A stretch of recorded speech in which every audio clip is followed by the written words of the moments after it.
예수님께서 부활하시고 이제 하늘에 올라가신 후에 열흘 후에 오순절 날에 성령 강림이 임하셨죠. 그래서 초대교회 예루살렘 교회가 시작이 되었습니다. 그리고 성령의 충만함을 받은 성도들에 의해서 예루살렘 교회는 폭발적으로 성장했죠. 하루에 5,000명이 회심을 하고 한날엔 또 3,000명이 회심을 하고 정말 기하급수적으로 성도의 수가 늘어났습니다. 사도행전 2장 47절을 보면 하나님을 찬미하며 또 온 백성에게 칭송을 받으니 주께서 구원받는 사람을 날마다 더하게 하십니다. 이 말씀은 이제 초대교회 때 성도들의 그 신앙생활의 모습이 어떠한지를 잘 보여주고 있죠. 당시 초대교회가 폭발적으로 성장할 수 있었던 원인이 어디 있을까 할 때 교회 환경이 좋아서일까? 전혀 그렇지 않습니다. 오히려 교회 환경은 더할 나위 없이 나쁜 환경이었어요. 초대교회 성도들은 같은 동족인 유대인들로부터 이단으로 정죄되고 출교당했습니다. 그리고 당시 로마가 세상을 다스렸잖아요. 그러니까 로마의 그 정권에 박해를 받고 그래서 이중고를 겪으며 신앙생활을 했습니다. 이 때문에 초대교회 성도들은 종교적으로, 정치적으로, 또 문화적으로, 사회적으로, 경제적으로 약자가 될 수밖에 없었고 그래서 박해를 피해서 산으로 도망가고 동굴에 들어가고 또 지하로 도시를 건설해가지고 카타콤이란 그런 곳에서 숨어 살았잖아요. 그래서 기독교가 공인이 되기까지 약 250년 가까이 성도들은 너무나 큰 박해를 당했고 견뎌내면서 신앙생활을 했습니다. 그런 가운데 교회가 망한 게 아니죠. 오히려 교회는 정말로 가장 이상적인 모습으로 그렇게 평가받는 그런 교회의 모습을 갖추었다는 사실이죠. 그래서 이런 가운데서도 초대교회 성도들은 목숨을 아까워하지 않고 뒤로 물러서지 않고 당당하게 그 고난을 견뎌냈습니다. 그들은 어디서든지 누구 앞에서든지 진리를 구했고 진리를 따르고 진리의 목숨을 걸고 그래서 원수들도 사랑하고 악을 당할 때는 선으로 갚아주고 비방할 때는 축복하는 이러한 모습으로 신앙생활을 했습니다. 그래서 세상이 그런 초대교회 성도들의 모습을 보면서 칭송했다는 겁니다. 그리고 주님께서는 그 초대교회 성도들에게 구원받는 사람들을 날마다 더하시는 은혜로 함께해 주셨습니다. 우리가 이런 사실을 보면서 과연 전도가 어떻게 되어질까 할 때 말로 되기보다는 행실로 되어지는 것을 우리가 보게 됩니다. 여러분, 우리 한국교회가 전도의 기술이나 방법들이 얼마나 발달했는지 몰라요. 또 라디오뿐만 아니라 TV나 인터넷을 보면 그런 전도의 그 매체들이 얼마나 많은지 몰라요. 그런데 그런 것이 없었을 때보다 오늘날 전도가 되고 있습니까? 안 돼요. 오늘날 한국교회는 얼마나 부유해졌는지 모릅니다. 예배당도 화려해지고 그리고 교회에 참석하는 신자들이 너무 많잖아요, 사실. 목사들도 많이 배워가지고 세련되졌죠. 그런데 과연 오늘날 한국교회가 이렇게 외적으로는 화려하고 좋아 보이는데 세상으로부터 초대교회처럼 칭송을 받고 있느냐 할 때 전혀 그렇지 못하다는 것을 우리는 인정하게 됩니다. 오늘 한국교회는 기독교 역사상 가장 타락한 모습이라는 자조의 목소리가 커지는, 그래서 개탄의 대상이 되는 교회로 전락해 버렸습니다. 세상은 이런 교회의 모습을 싸잡아서 비난하고 조롱하고, 그래서 우리 교회들 때문에 하나님의 이름이 욕을 먹는 그런 상황이라는 것을 우리는 부인하지 없을 것입니다.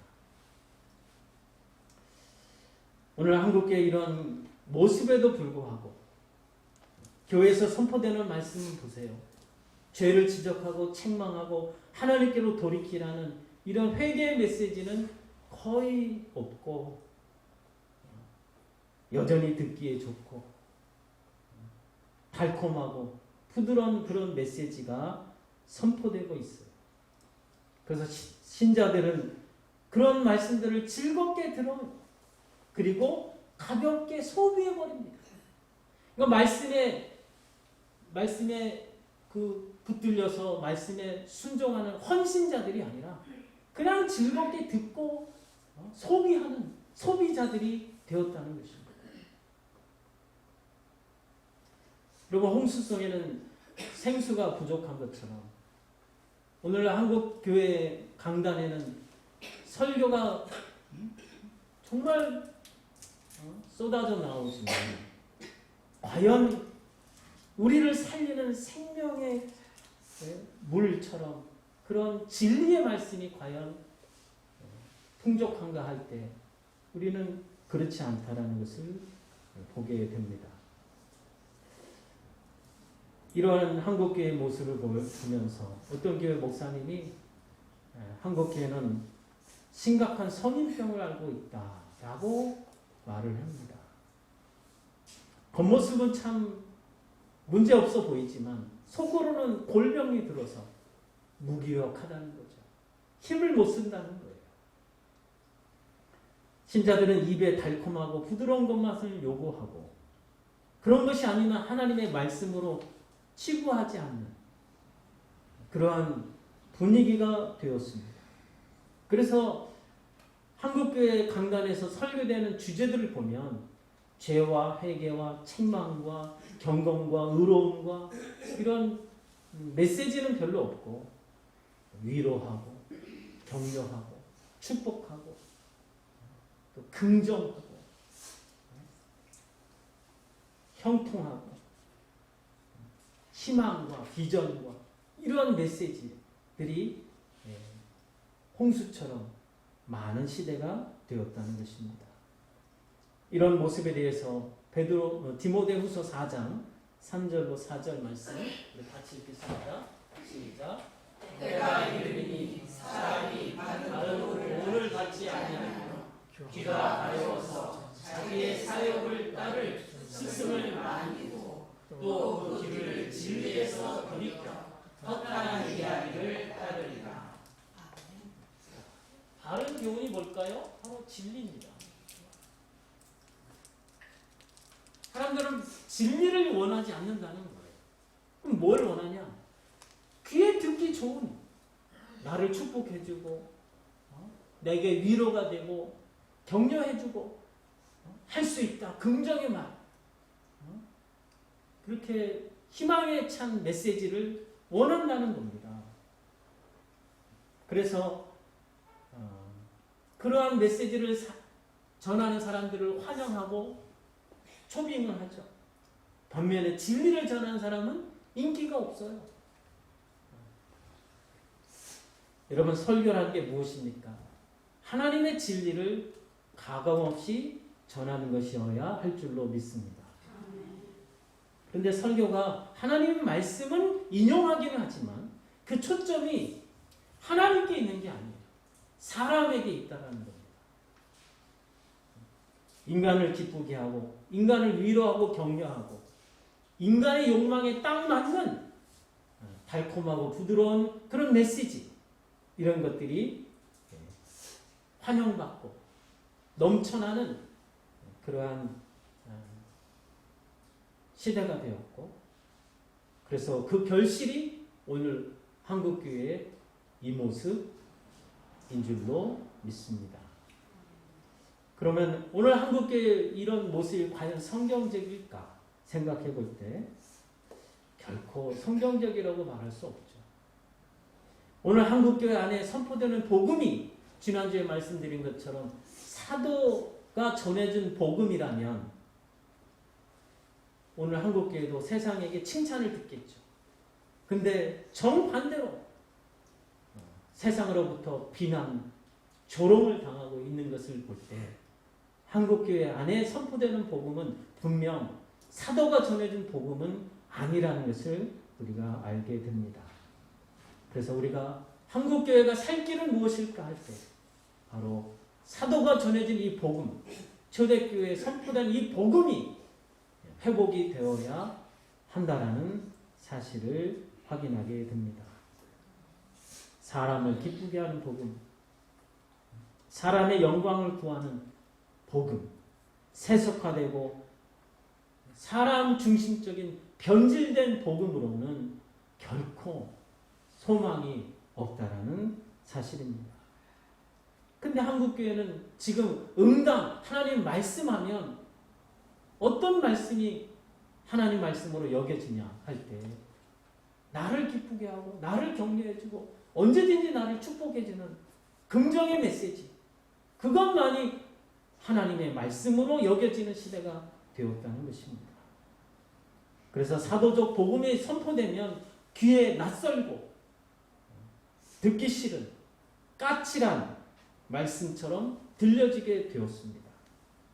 여러분, 우리가 현미는 좋다는 거 다 알죠. 그런데 왜 현미를 멀리합니까? 흰쌀밥에 거기에 우리가 길들여져 있다라는 거예요. 흰쌀밥이 너무나 부드럽고 맛있잖아요. 그게 안 좋다는 걸 알면서도 우리는 그것을 즐겨 찾습니다.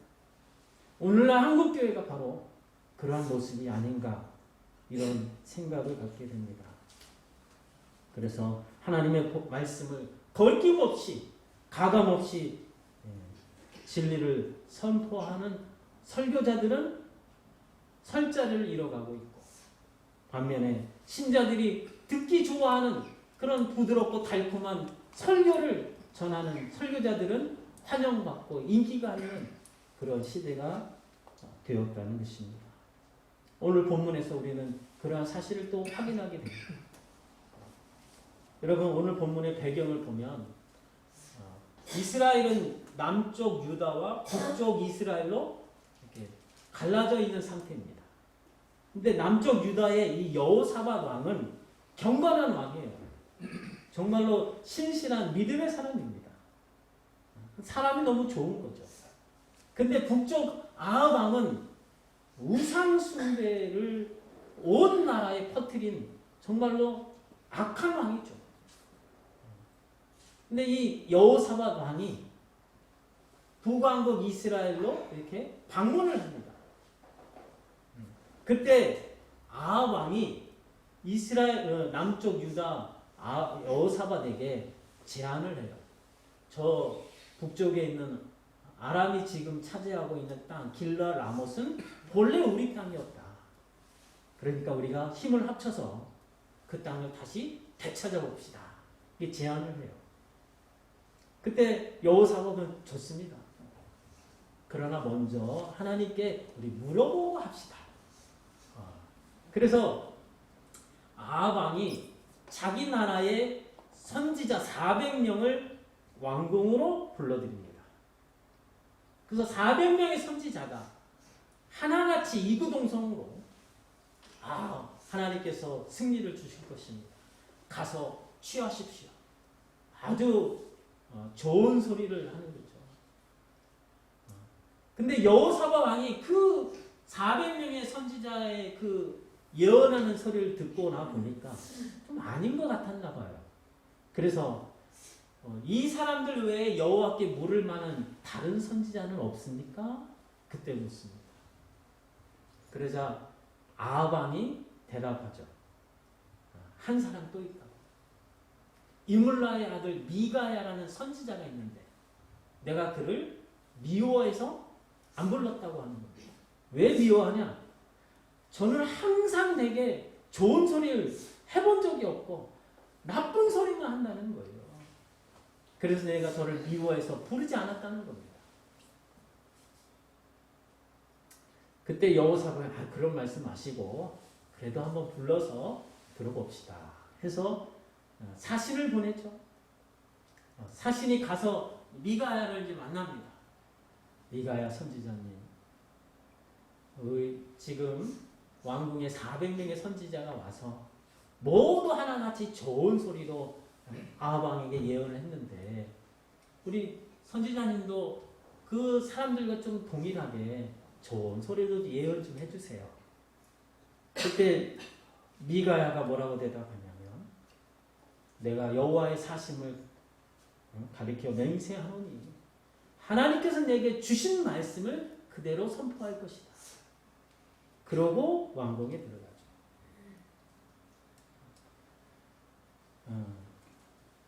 자, 왕궁에 들어가서 미가야가 뭐라고 선포합니까? 왕은 죽을 것이고 그리고 전쟁에 참여한 백성들은 다 뿔뿔이 흩어져서 집으로 돌아갈 것입니다. 이렇게 예언을 하잖아요. 자, 이 말을 들은 아합 왕이 화를 내는 거죠. 보세요. 내가 말하지 않았습니까? 이 선지자는 나에게는 절대 좋은 예언을 하지 않는다고. 그래서 그 아합 왕이 그 미가야를 붙잡아서 옥에 가겠고 그리고 고생의 떡과 고생의 물을 마시게 그렇게 하라고 합니다. 여러분, 미가야가 흉한 것을 예언한 것이 아니라 사실은 하나님의 말씀을 받은 그대로 가감 없이 거리낌 없이 선포했죠. 오히려 이것이 그를 살리는 말씀이었다는 것입니다. 여러분, 진리는 사실 이렇습니다. 우리 귀에 사실 듣기가 거북스러워요. 왜냐하면 진리는 나의 거짓됨과 나의 죄악됨을 밝히 드러내기 때문에 그렇습니다.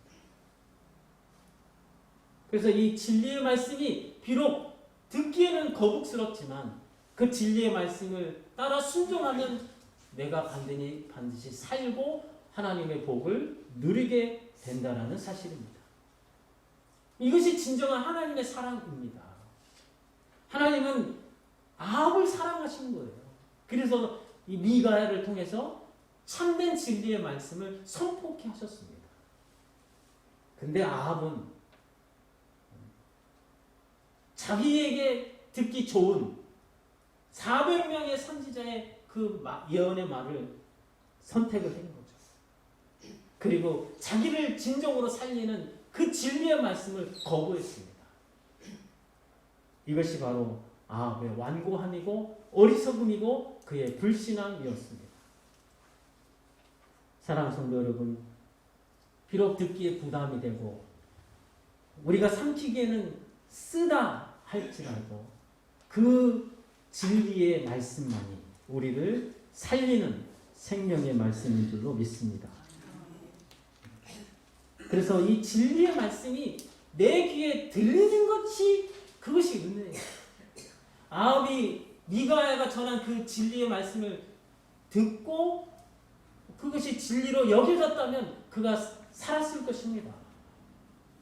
하지만 그 진리의 말씀이 안 들린 거예요. 오히려 거짓 선지자들의 달콤하고 부드러운 그 좋은 소리가 그 귀에 들렸고 그래서 그가 그것 때문에 망하게 되었다는 사실입니다. 저는 오늘 이 말씀을 묵상하면서 오늘 한국교회의 모습이 아합과 다르지 않다라는 사실을 발견하게 되었습니다. 오늘 한국교회는 너무나 세속화되었고 그래서 세상의 조롱과 멸시를 받고 있잖아요. 그럼에도 불구하고 교회에서 선포되는 말씀은 늘 성도들을 위로하고 격려하고 행복하게 하고 축복하고 긍정의 소리를 하고 있다는 거죠. 그래서 성도들은 그 말씀을 기쁘게 받고 즐겁게 소비하며 그러면서 신앙생활하는, 그래서 그 모습이 오늘 한국교회의 모습 아닙니까? 그래서 오늘날 교회 목사하면 어떤 이미지가 떠오릅니까? 진리를 전하는 자, 그렇게 떠오르기보다도 우리를 항상 위로해주고 격려해주시고 축복해주시는 좋은 목사님, 그것이 한국교회 목사들의 정확한 이미지가 되었습니다. 근데 예전에도 말씀드린 것처럼 그러한 목사의 이미지는 정확하게 구약에서 말하는 거짓 선지자들과 동일하다는 사실이에요.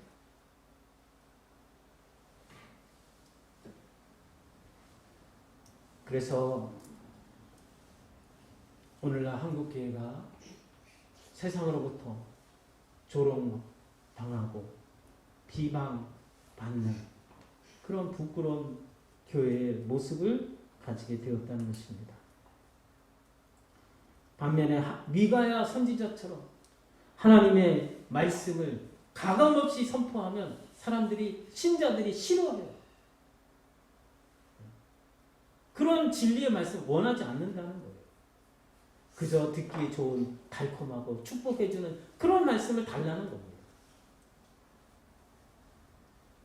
사랑하는 성도 여러분, 하나님께서 저를 목사로 부르시고 이 교회 강단에 세우신 것은 오직 진리를 전하라고 세우신 줄로 믿습니다. 고린도전서 4장 1절과 2절에 보면 맡은 자에게 구할 것은 충성이라, 이런 말씀이 있습니다. 거기서 맡은 자들이 누굽니까? 이 본문을 가지고 이제 임직시 때 많은 분들이 임직을 받는 장로, 집사, 권사 이런 임직 받는 분들에게 권면의 말씀으로 주죠. 여러분이 맡은 직분 충성을 다하라. 근데 사실은 그 고린도전서 4장 1절로 2절의 말씀에서 맡은 자들은 누구냐? 장로, 권사, 집사 이런 임직자들이 아니에요. 바로 하나님의 일꾼들을 말하고 정확하게는 하나님의 말씀을 맡은 자들을 말합니다. 그러니까 하나님의 말씀을 맡은 자들에게 구할 것은 충성이라 할 때 누가 구한다는 겁니까? 바로 신자들이 말씀을 맡은 자들에게 구할 것은 충성이라는 말이에요. 그러면 여러분이 신자로서 목사에게 무엇을 구해야 되냐? 목사가 충성하도록. 어디에 충성하는 겁니까? 하나님 말씀에 충성하도록 구하라는 거예요. 다시 말해서 목사는 하나님의 말씀을 충성되이 전하라, 그렇게 말씀하고 있는 겁니다. 그러면 목사의 충성은 무엇입니까? 하나님 말씀을 내가 각색하고 부드럽게 만들고 맛좋게 만들고 달콤하게 만들라는 얘기가 아니죠. 하나님 말씀을 가감없이 거리낌 없이 성도들 눈치 보지 말고 그대로 선포하라는 거죠. 그게 목사의 충성인 줄로 믿습니다. 오늘 우리 교회가 이렇게 진리가 가감없이 선포되고 진리가 충만해지고 그래서 진리를 따르는 교회가 될 때, 그야말로 진리의 기둥과 터가 될 때 한국교회, 우리 교회가 소망이 있게 될 줄로 믿습니다. 비록 진리는 부담이 되죠. 그걸 삼키기엔 쓰죠. 마음이 아프죠. 하지만 그 진리만이 우리를 참으로 살리는 생명의 말씀입니다.